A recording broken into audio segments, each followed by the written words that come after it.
Hey everybody, so I'm back for another review of Love and Marriage Huntsville. If you're watching this, please be sure to like the video, subscribe to the channel. I really appreciate the support. Thank you to all of you who have. All right, so I'm gonna tell you right now, this season is good. Okay, so Love and Marriage Huntsville, season 8, episode 2, Martell All interview.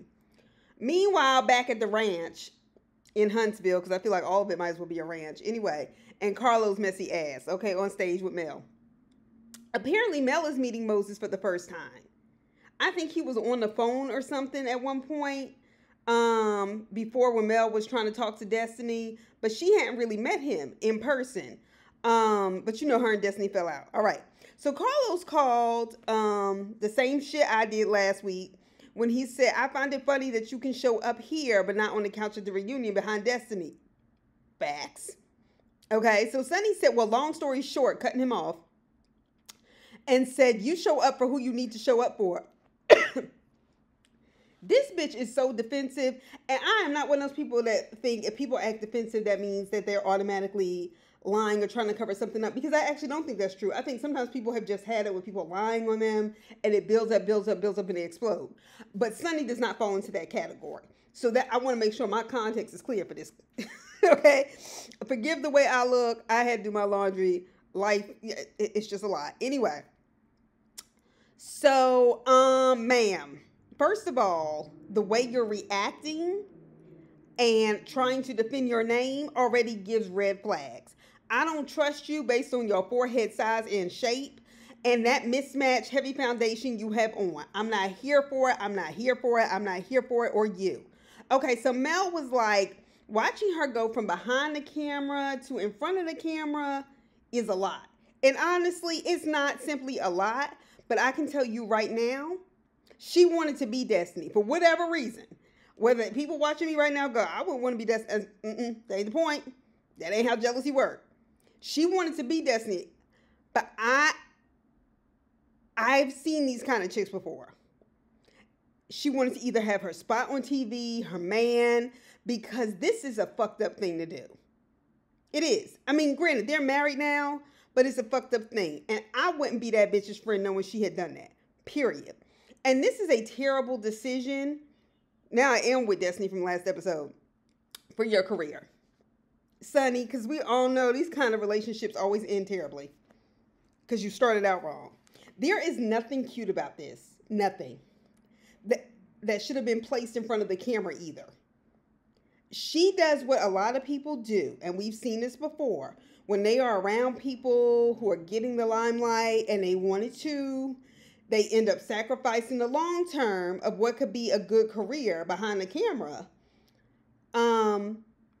Like doing something like eventually becoming a major producer, all to be on this show that may only last a couple of more seasons, and hell, she may not even last more than a season. Then what you gonna do? Who the hell's gonna want you to work around them?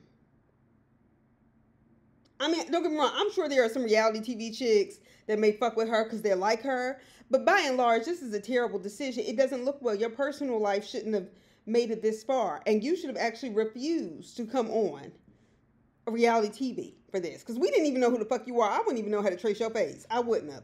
Anyway, when somebody said, Carla said, well, you were her producer, and somebody shouted, and you crossed the line. I said, well, you know what?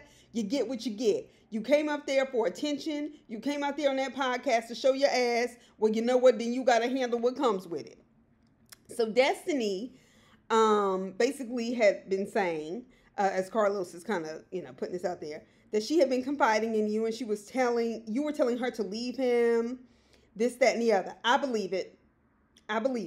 And that's why it's hard for me to ever confide in anybody, because you cannot trust these chicks.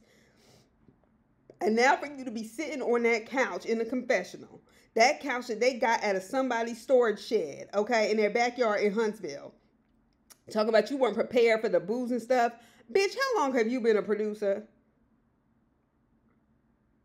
You already know that's what comes with it. Hell, all I do is watch reality TV. I know that's what comes with it. And you look like a fucking alien. What the fuck is wrong with you?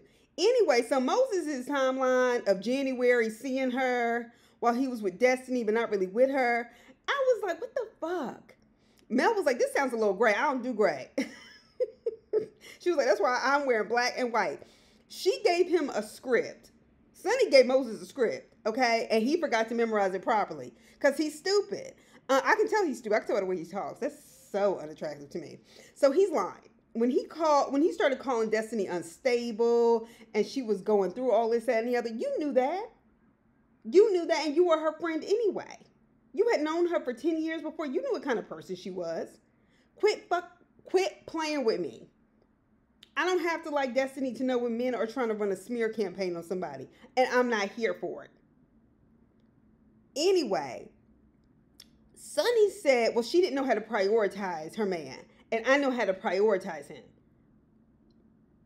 Okay, so you did know what was going on in their relationship.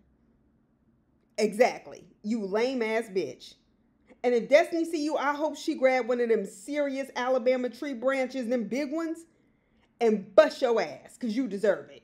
Anyway, he's not even articulate. That shit, I'm sorry. I can't handle a grown man who's not articulate. I can't do it. Carlos asked if she ever gave Destiny a heads up. So she gives us some story. She claims she texted her and said, call me. We need to talk. Then she said Destiny sent her a text back like, hey, what's up? And then she texted her because she wouldn't call her back. We don't even know the time frame of how long she waited for her to call her back about her and Moses is getting serious. You know how many times I ask people what's up because I don't like to pick up my phone? Because I'm at work. Okay, woman to woman, you should have sat down, but then again, for your safety, Sonny, you should have at least FaceTimed her. Okay. But bitch, you didn't tell her when you started dating him just from the gate. Okay, how else are we supposed to think y'all met? And Carlos is talking about how all his producers come in from other states. How else did y'all meet but through Destiny? You ass. The aggression and the defensiveness, it doesn't matter if it is an official marriage or not. I don't care. And she said when she started dating Moses, this is what this bitch said. When I started dating Moses, he had plenty of other women. So she was like, you a side chick from day one. When were you the main chick? I said, bitch, well, if he was dating other women, what the fuck does that make you? Because you still knew that Destiny was with him. Hell, you knew he had chicks when y'all started dating. Then you were a side chick too, you dumb fuck. And maybe Destiny didn't know. You talk about she didn't prioritize her man. Shit, maybe she was too busy. But you knew. But relationships like this always blow up. So catch fire, motherfuckers. Anyway, Mel was on target when she was like, there seems to be a lot of anger. I'm sure this was her way of bringing it back. And certainly back to her.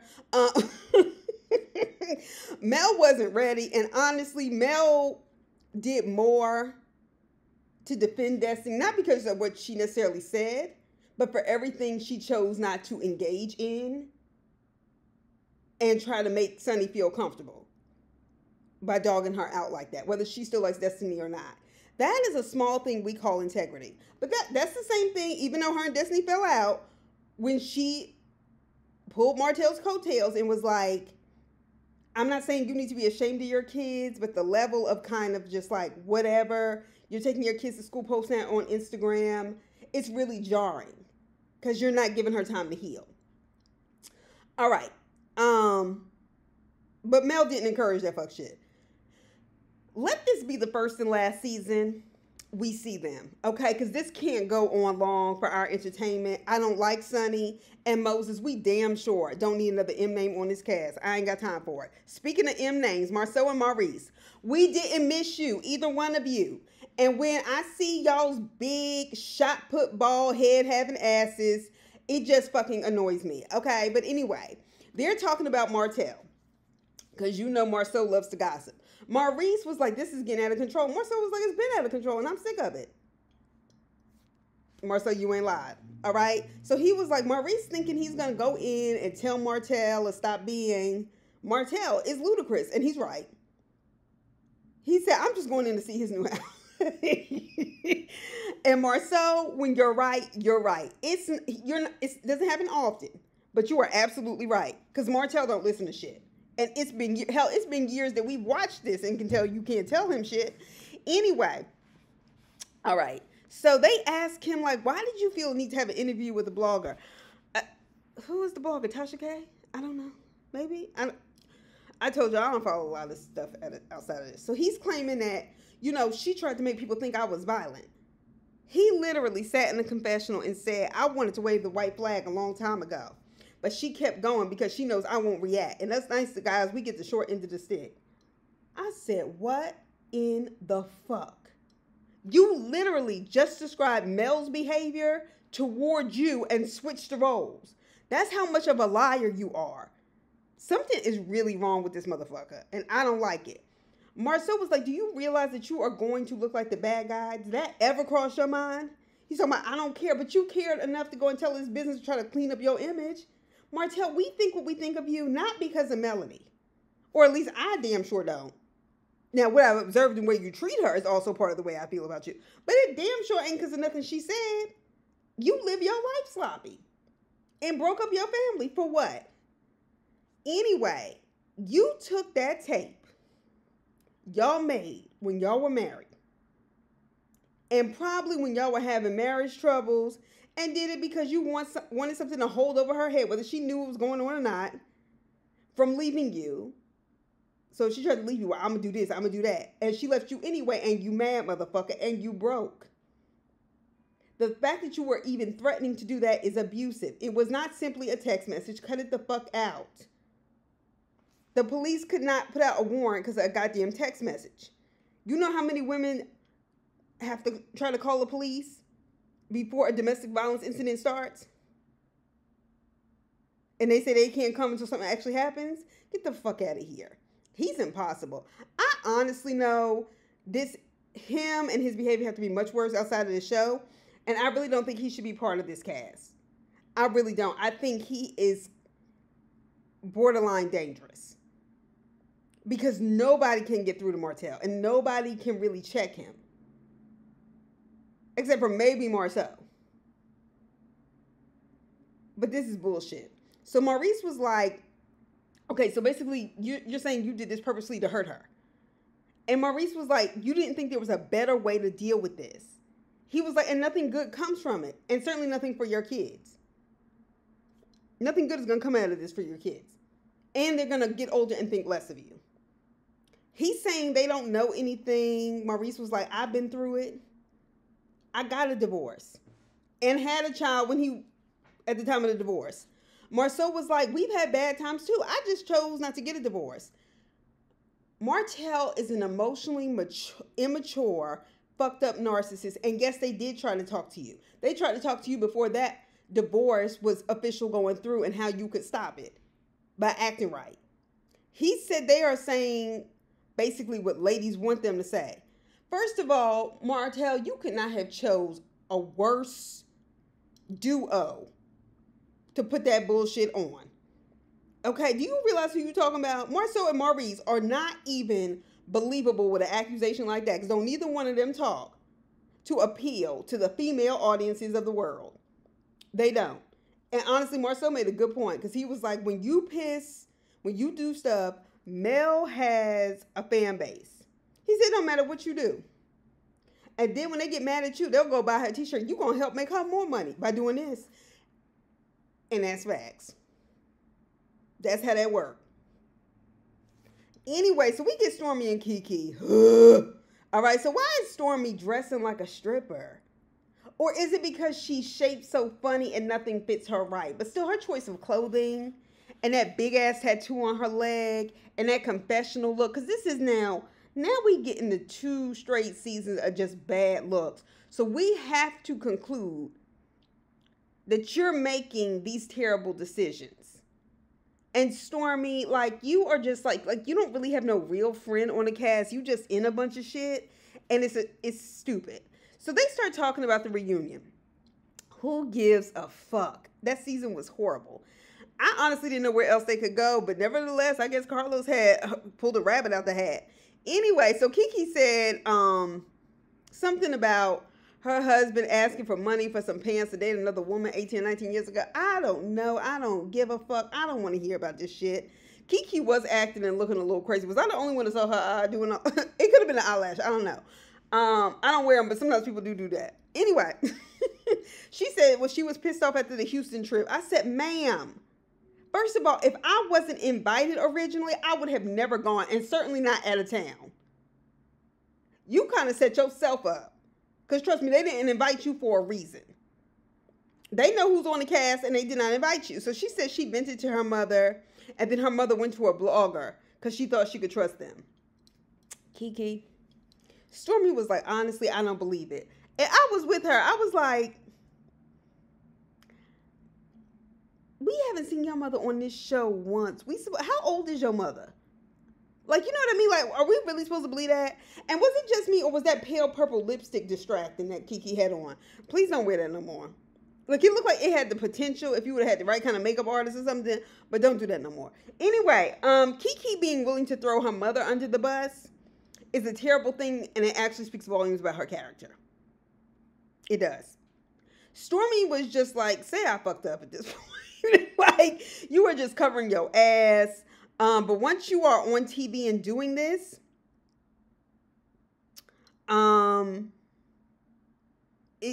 it's gonna always stay there.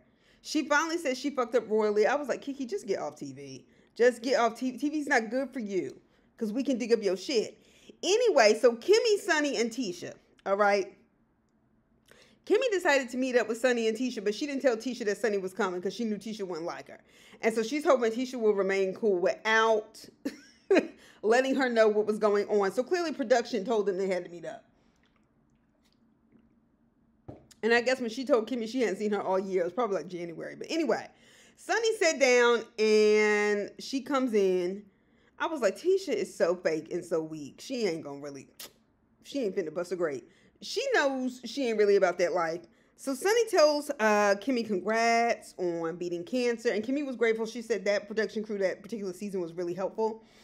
And Kimmy looks good with her natural hair. And Kimmy, we are so happy that you are cancer free. So shout out to you. Period. Hard stop. Sonny starts telling them that it was crazy having people yell at the podcast, this, that, and the other. And Tisha was basically like, welcome to our world. Sonny, are you really that delusional? Like, I mean, if you're a producer, have you not seen the way reality TV stars get treated when people get so immersed in their lives? Girl, bye. Did you expect people to come out and clap for you? Like, what the fuck? We didn't even... Girl, I didn't know you existed. I really didn't. Okay? Anyway, so Kimmy said, well, Destiny is kind of our girl. So she wanted to know what was true and what wasn't. And I was like, since when? I didn't know. I mean, I knew Destiny got invited to some stuff and she was flirting with Kimmy's like older son. I mean, her only son or whatever. Well, yeah, I guess it is her older son because she has Maurice's son too. But I was like, when was Destiny's y'all's girl like that? Did I miss something? Oh, right. Because people who don't like you will get together if they don't like you more. And because she fell out with Mel. Okay, never mind then. And I say that less for Kimmy and more for Tisha, but you get the point. So Tisha called Sonny's behavior trifling. I said, okay, Tisha, maybe you... All right. Okay. You was a little bit more bold than I expected of you. And Carlos already said that your producer basically knows all of your business. Okay, because you have to do that for them to get a story and pull it. And Tisha was like, when she saw pictures, she was like, that's trifling. That could have been one of our husbands. And I guess Sonny called herself throwing shade and saying, well, first of all, I don't want your husband. Bitch, what she meant is the kind of person that would do something like that will do it to anybody and with anybody. And she's absolutely right, because you're that type. Anyway, with that fucking moon face of yours. And I'm trying. So she claims they didn't start talking until a year after the show. It doesn't matter. A year, first of all, is not that long.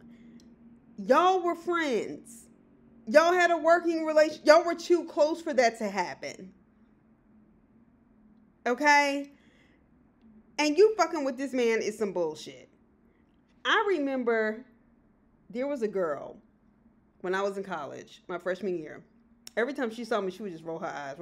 This was from the time, and when I say roll her eyes, this is from the time I moved in the dorm. Okay, I had never seen this chick before. She, you know how catty, jealous bitches can be, right? And she was just always like that toward me. Whatever. Second semester, I was like kind of dating this guy who apparently they had dated before, you know, first semester, freshman, you know how that goes. And I still to this day felt like that was still too close for comfort to me. Now, mind you, we didn't have like a social dynamic or anything in the sense that like we were friends or we even knew each other. She was just a bitch that always rolled eyes at me. And I still felt like because a friend I had introduced us, but I didn't know he had been dating her before that. But I think she knew, but I mean, I also wasn't friends with this girl. And I still look back on that and feel like, ugh, that was icky. I wouldn't even dated somebody that I knew she had dated, because one, I didn't like this bitch. Because she was just mean. But it just still, like, so, I mean, even to say that is not good enough for me, is the point I'm making. You did break girl code. You also broke a level of professionalism. And please stop putting this on God for your trifling relationship. Cut it out. Cut it out. Okay? So Sonny said that Moses was dating another chick when she met him. And they were supposed to be broke up. So my thing is, you knew he was dating some other chick, but you were still willing to date him? See, this is what I'm talking about. Like, you keep telling on yourself. You keep volunteering this information that lets us know you just a trifling hoe. Like, cut it the fuck out. Anyway. So she is probably taking care of this raggedy ninja. Because Moses, let me tell you something. Anybody that fucking inarticulate and shit, he ain't about nothing. He ain't nothing to want like that. Because you should question any man, first of all, willing to do that. She was like, well, it happened really fast. There was no engagement. And we just got married. Yeah, I know y'all probably got drunk and you talked him into it. I'm not buying it. I'm not buying it. Sonny probably made plenty of money as a producer, or certainly more than him. He sees her as a meal ticket. They probably got drunk, got married, and he was just like, fuck it, I'll roll with it. Sonny was so unapologetic, and we are not buying it. You have told us essentially that you were willing to fuck with this man, even when he had all these other chicks. So what? Y'all got real drunk one night, and I'm just guessing. Or was hungover the next day and just decided, fuck it, we'll go get married. Y'all don't even seem equally yoked. Y'all don't. It just seems like you wanted to do something. So Mel and Kiki, take something away from Destiny. But anyway, Mel and Kiki meet up. Mel is trying to get choreography for her song.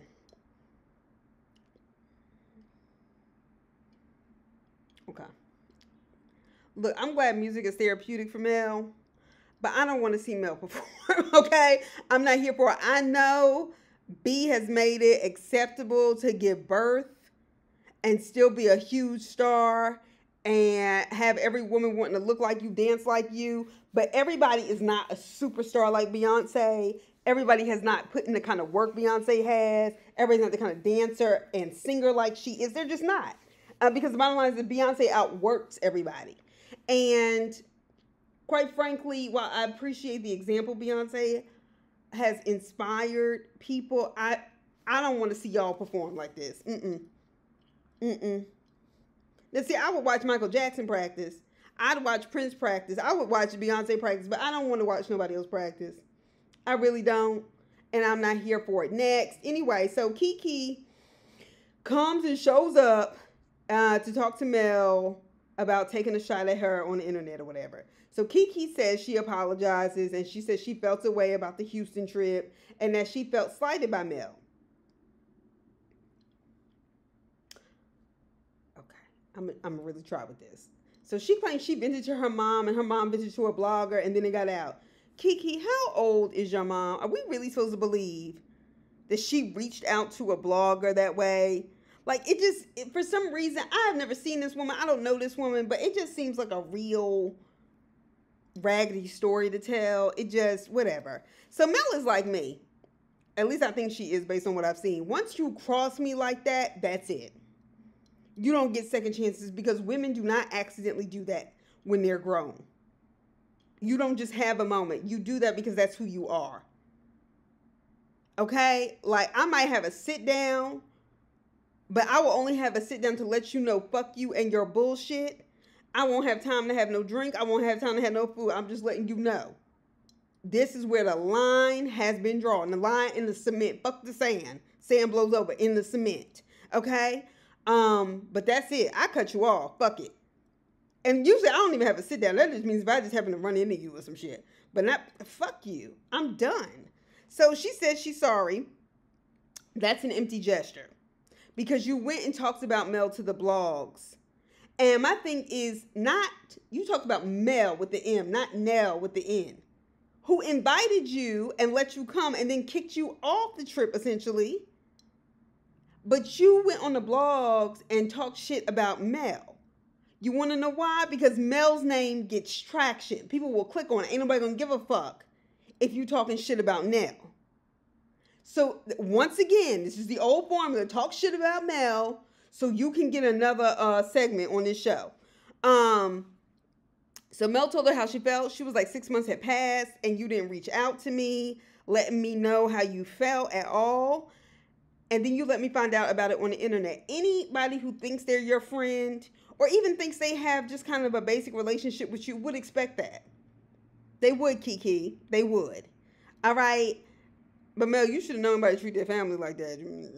Anyway, so Kiki was like, well, I don't like confrontation. And Mel was like, you threw a whole drink on your own cousin. She was like, I brought a drug test so you could like be clean. You know, I defended you, whatever. So Mel essentially said in so many words that she has put her on this show to help her with her book and shit. And she said, and Mel was like, for me, this is a check. She said, and I have kids to take care of. And when people fuck that up, they're essentially fucking with her money. Mel was like, I'm guarded now. I don't trust people like I used to. And to me, I totally get it. And I think that's the difference. The way some people act with me when I cut people off, I don't want to be bothered. Certain kind of women who will just, you know, be your friend, have your back, let you know, when you not right and when you need to get better. But that's the difference between grown women and bitches.